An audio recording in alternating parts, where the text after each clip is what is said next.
Well, given the theme for our sermon this morning, our sermon by request, it's all about creation, and given that this is 4th of July weekend and that dramatic piece of mastery that we just did, we thought it might be good to sing a couple of verses together. This land is your land.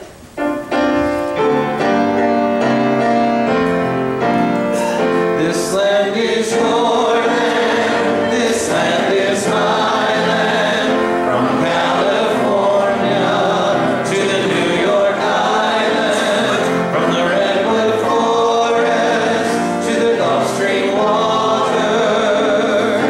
This land was made for you and me. As I was walking that Rudolph highway, I saw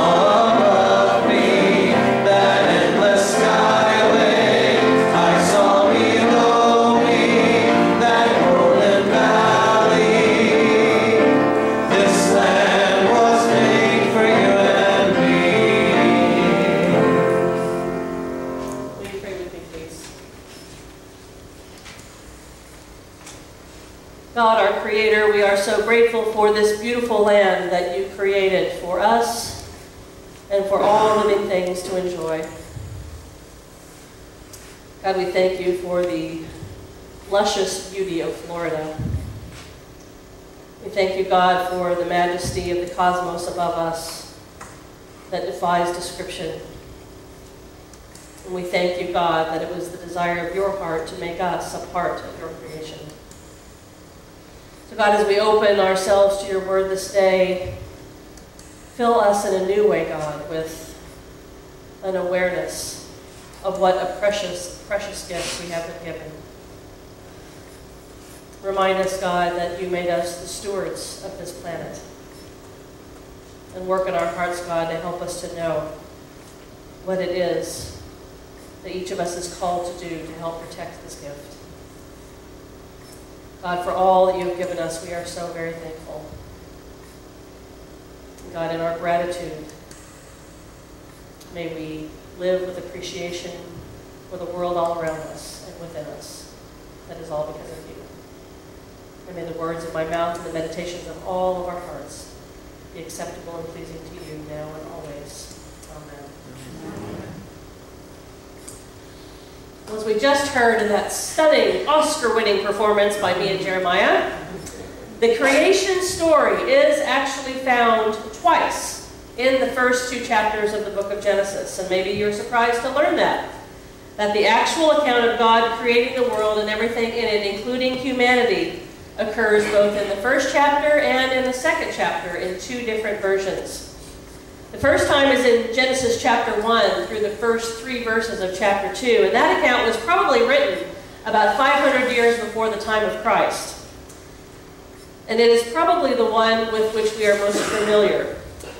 This is the earth as blob version of the story. It starts with in the beginning and then follows that repeated pattern I know that we all know about where God creates something, sees that it is good, and then that is the end of that day of creation. So on day 1, God creates the light. On day 2, God creates the waters and the sky, and so forth, until we get to the culmination of creation, which is man and woman who are made at the same time in the image of God, which would seem to imply that God is both male and female. There is no mention of any kind of tree that the new humans are supposed to avoid, and the story closes by saying that God blessed the 7th day and made it holy by setting it aside to rest. Everyone know that version? Yes. Okay. The second story we might not be as familiar with, the second version. This takes place in Genesis chapter 2, verses 4 through 25. And this account is actually, even though it's second in the book of Genesis, it's much older than the story that's listed first. This one was probably written about 900 years before the time of Christ. And this story hardly pays any attention at all to the creation of the world. And instead, it places most of its emphasis on the creation of humankind. But in neither version is there any mention whatsoever of Tyrannosaurus Rex. And together, these chapters are the basic story of how creation came into being. And they're followed in chapter 3 by the familiar tale of how Adam and Eve ate from the fruit of the tree of knowledge of good and evil, and then of course soon found themselves cast out of Eden forever. Other than the very issue of homosexuality itself, or maybe the latest Supreme Court Hobby Lobby decision, there is probably no other topic that has caused as much religious controversy and consternation in our country as the story of creation found in these 2 chapters in the first book of the Bible. Now, I asked a question at the 9 o'clock service and got a very, very sad response, so let's see how the 11 o'clock service does. Who here has seen the movie Inherit the Wind? Okay, you did a little bit better. There was only one person, Reverend Marion, at the 9 o'clock service. Gold star for Reverend Marion. Inherit the Wind is a movie starring Spencer Tracy and Gene Kelly. And it's all about, it's the Hollywood version of the title of the sermon, which is Dinosaurs and Cavemen versus Adam and Eve. Inherit the Wind was all about the famous Scopes monkey trial in Tennessee in 1925, in which public school teacher John Scopes was convicted of teaching Darwin's theory of evolution after a law had been passed in Tennessee, which forbade the teaching of anything except creationism, which is the belief that our world and humanity were created by God in the image of God in 6 24-hour days. Here we are today, nearly 100 years later, and the debate still rages on, especially in our public schools, at least here in the U.S. We now have the Creation Museum in Petersburg, Kentucky, at a cost of $27 million to build. It specifically markets itself to families with children. And its mission is to teach its visitors about what is called young earth creationism. And young earth creationism is the theory that says that the inerrant truth of the Bible teaches us that God created the world and everything in it, including Adam and Eve, in 6 24-hour days, and that the earth is approximately 6,000 years old. I think I might have casserole mixes in the cupboard that are older than that, but of course, hitting just a little closer to home, how many of us have ever been to a gay pride parade or event where we've seen protesters along the sides holding signs, and inevitably there is always one that says, God made Adam and Eve, not Adam and Steve. Yes. So between creationism and evolution, between science and the church, between conservative Christian creationists and progressive Christians who believe in evolution, and all the variations in between, because there are old earth creationists, there are believers in intelligent design, there are scientists who are also Christians, Darwin himself was a man of great Christian faith. The spectrum is endless. Within all of that, there is this question, who is right and who is wrong? And this was the question submitted for today's sermon quest about creationism and evolution. Who is right and who is wrong? And it's a really important question because it invites us to really seriously consider how it is that we read and interpret the Bible, which increasingly is such an important question in the United States because our society, especially politically, is getting more and more and more deeply divided around this issue. With me so far? Okay, let's take a closer look at it. So on the one hand, like the folks who founded the Creation Museum, we can choose to read and understand the Bible literally. If it says God made everything in 6 days and rested on the 7th, then that's the way it happened, period. If Eve sinned by giving in to temptation, offered by that evil little snake, and a little later on in the creation stories, then all women are forever condemned by her choice to disobey God, which I always thought wasn't fair. When I first learned this story in Sunday school, I was just like, well, I might not have made that choice. Why does she get to choose for me? Anyone else ever asked that question? I mean, really? God? Okay, talk about codependency. Wow, okay. By Adam and Eve's original sin, we are marked with original sin from the very moment of our birth. Since God so clearly made Adam and Eve for each other, then of course that must mean God created men for women and women for men, not men for men or women for women. if we have a literal interpretation. And certainly if God made just Adam and Eve, who were clearly male and female, then there's no longer any such thing as anyone being transgender. That's it. We're not allowed to check the box, you know, male, female, some of the above, or all of the above. Some of the above and all of the above, they're eliminated altogether. This is what happens if we choose to interpret the Bible literally. Or we can make a different choice, which is to understand that these two accounts of creation in Genesis are really myths. Now, before anyone leaves thinking that, oh my gosh, the pastor of MCC of the Palm Beaches believes the Bible is a myth, let me say a little bit more about what I mean about that. I am not saying the Bible is a myth. Are we all clear? Yes. Here is what I mean. In our world today, in the way we use language, the word myth is a dismissive term. We use it to dismiss the importance of something. Someone tells you a story about Bigfoot, you can say, oh, well, that's just a myth. I don't have to worry about that. I have to take that seriously.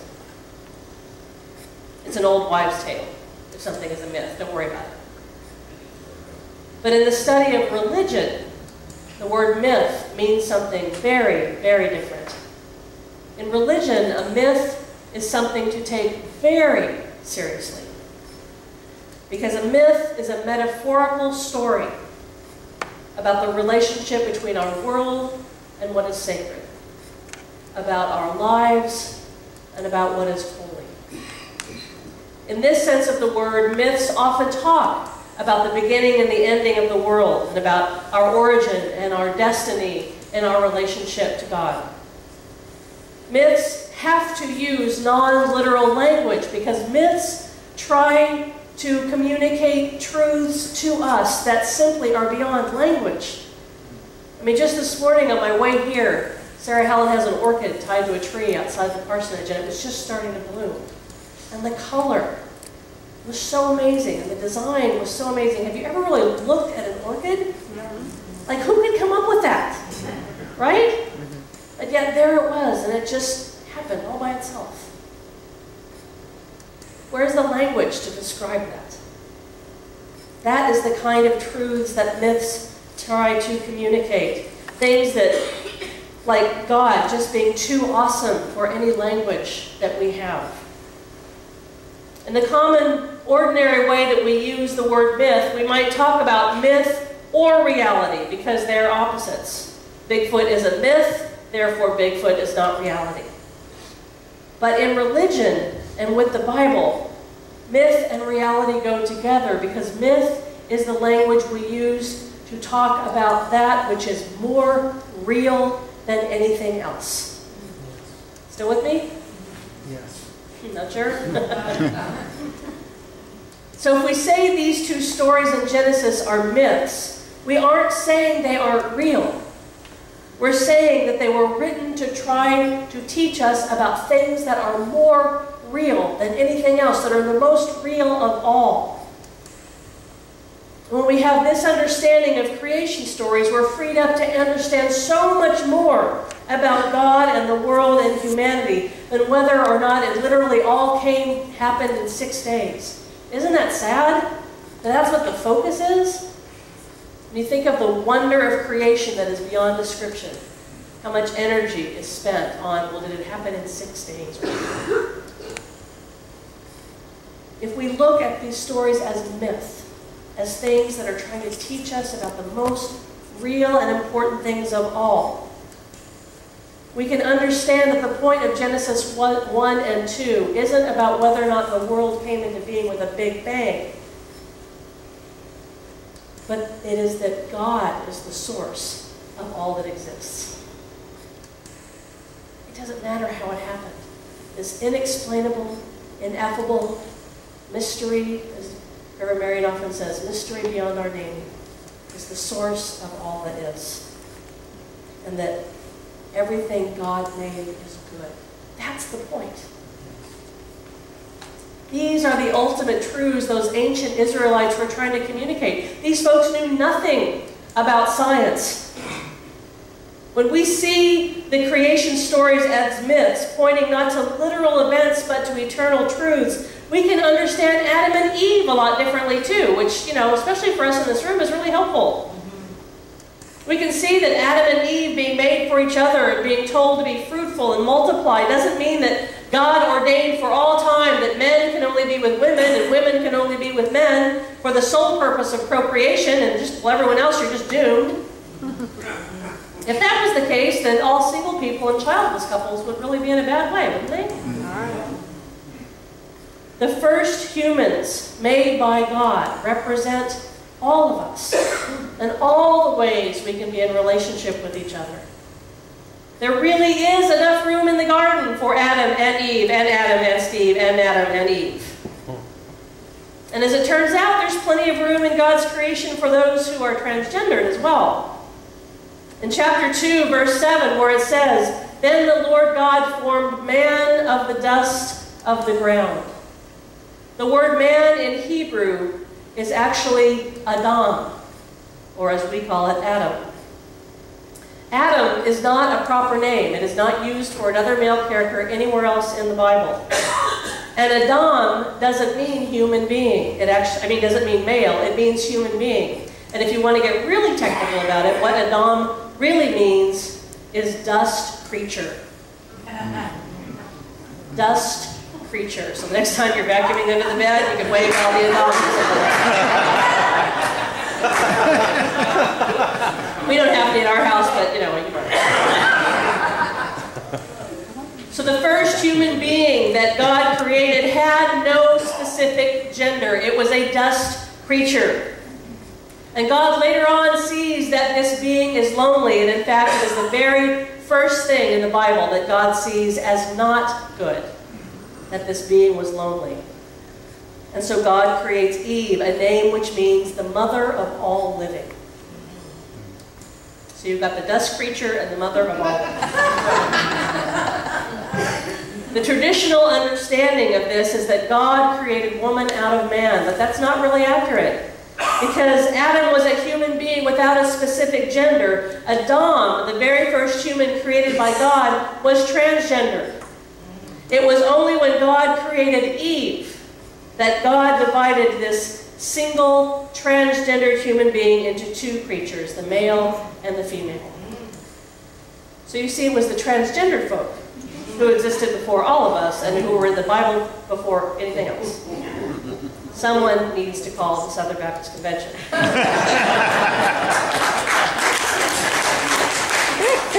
If they unfortunately passed a resolution very recently against transgender people. Someone, tell them about Adam. These are just a few of the vast mythical truths for our lives that the biblical creation story gives us. And these truths go way, way beyond any proven scientific equation or absolute insistence that God's work must be contained in 6 24-hour days. It's such an amazingly different way to look at the Bible. It's a way to look at it without fear, and so much more powerful than our sad attempts to limit God because of our own understanding, either theologically or scientifically. Now, if we consider the Bible in this different way, then the beautiful thing is that we don't have to be afraid that if what Genesis says isn't literally true, then that means nothing in the Bible is true. And that's the problem with literalism in the Bible. It props the whole Bible up on toothpicks. And if one toothpick falters, the whole thing falls. Where's the faith in that? Where's the looking for the myth, for the truths beyond our own understanding? But on the other end of the spectrum, we don't have to see life as nothing more than facts and biology and only what can be proven as scientifically true either. Science doesn't help much when you're laying awake in bed in the middle of the night, wondering why you're here, wondering where you came from, wondering what your life is supposed to mean. There's not a theory of physics anywhere that helps with those questions, is there? Which is why I personally believe the truth is that we need both. We need religion and we need science. The awe-inspiring, mythical, spiritual truths of the creation story in Genesis, and the data of evolution and theories and modern miracles given to us by science. You know, there's something called the Templeton Foundation, which awards large cash prizes to writers and preachers in the areas of science and religion. And it was founded by Sir John Templeton, who supports what he calls humility theology. Doesn't that sound like a wonderful concept these days? Humility theology, which he says is theology that sees that both scientists and religious believers need to recognize the limits in their way of knowing and leave room for one another. After all, as American humorist Will Rogers used to say, we are all ignorant, just on different subjects. So as we go forth into what no doubt will be an ongoing, continued debate about creationism versus evolution, and as our country just seems to careen faster and deeper and more uncontrollably into divide over religious beliefs and how those get played out in the public spheres and the scientific and political realms. It's my prayer that we all, myself included, can do more to embody humility theology and to remember that none of us have all the answers and that we are far better served learning how to respect one another and this one precious planet that we have. And maybe those millions that are spent and our energy and our time and our passion on arguing, we can find a way to join together to save this planet instead. Amen.